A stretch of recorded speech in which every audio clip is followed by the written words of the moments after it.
ഇതാ ഈ ചുറ്റുഭാഗം നോക്കുക. ഇപ്പൊ നമുക്ക് തോന്നും ഇത് ഏതോ ഒരു നല്ല വീട് അല്ലേ, നന്നായിട്ട് ഡിസൈൻ ചെയ്ത നല്ല അലങ്കാരങ്ങളുള്ള ഒരു വീടാന്ന് തോന്നും. എന്നാൽ ഇത് രസം എന്താണെന്ന് വെച്ചാൽ ഇതൊരു ഹൗസ് ബോട്ടാണ്.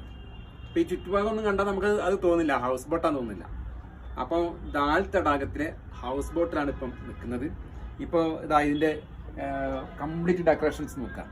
ഭയങ്കര വല്ലാത്ത രസമുള്ളൊരു ആംബിയൻസ് ആണ്. ഇനി ഇവിടെയാണ് ഇന്ന് ഭക്ഷണം ഒരുക്കിയിരിക്കുന്നത്. എന്ന് വെച്ചാൽ തടാകത്തിലെ ഈ ഹൗസ് ബോട്ടിൽ തന്നെ ഇരുന്നാണ് ഇപ്പൊ ഭക്ഷണം കഴിക്കാൻ പോകുന്നത്. അപ്പൊ അവിടേക്കാണ് നമ്മൾ പോകുക. എന്താണ് വളരെ വിശാലമായതാ ഗംഭീര ഡെക്കറേഷൻ. ഇവിടെ ഇരുന്ന് ഭക്ഷണം കഴിക്കുക എന്ന് പറഞ്ഞാൽ ഒരു സൂപ്പർ അനുഭവമാണ്. നമ്മുടെ ഇതൊരു കാശ്മീരി ഐറ്റാണ്, ചിക്കനാണ് ഉള്ളത്. അതുപോലെ വെജ് കറിയുണ്ട് ഇവിടെ പ്രസിദ്ധമാണ് ദാൽ കറി ഇവിടുത്തെ. അതുപോലെ ചപ്പാത്തി, മറ്റു ഐറ്റംസ് ഒക്കെ ഉണ്ട്. അപ്പൊ നമ്മളിപ്പോ ഇരിക്കുന്നത് സത്യം പറയുകയാണെങ്കിൽ ഇരിക്കുമ്പോൾ നമുക്ക് തോന്നും ഏതോ ഒരു വീട്ടിൽ നന്നായിട്ട് ഡെക്കറേറ്റ് ചെയ്ത് നല്ല കലാപരമായിട്ട് ഉണ്ടാക്കിയിട്ട് ഒരു വീട്ടിൽ ഇരിക്കാൻ തോന്നും. പക്ഷേ ഇത് എവിടെ ഇരിക്കാന്ന് ഞാൻ പറയാം, ഹൗസ് ബോട്ടിലാണ് ഇരിക്കുന്നത്. അതും ദാൽ തടാകത്തിലെ ലോക പ്രസിദ്ധമായിട്ടുള്ള ദാൽ തടാകത്തിലെ ഹൗസ് ബോട്ടിലാണ് ഇരിക്കുന്നത്.